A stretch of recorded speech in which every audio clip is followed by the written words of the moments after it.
we started working with traits about 1985, so that's been a long time. We're coming in on our 30th anniversary at this point in time.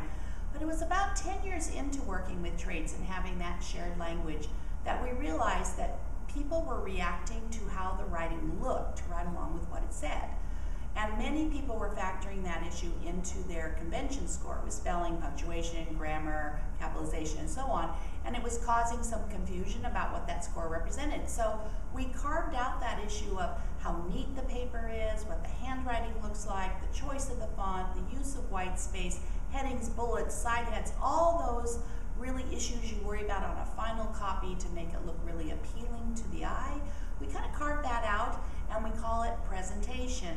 And we never really folded it in 100% into the model because honestly, it's more of a fine motor skill or a visual skill, and it's a different kind of skill to know how to make your writing look appealing versus knowing how to work with an idea or have a strong voice, or if you've chosen the right words, or if your spelling is right. So we didn't want to muddy up the waters with our core writing things, but we also said, you know, how it looks really does affect the reader. So we really wanted that in there. So we just call it 6+1, and it's always, I always laugh because at every workshop, a math teacher will say to me, you know, 6+1 is 7.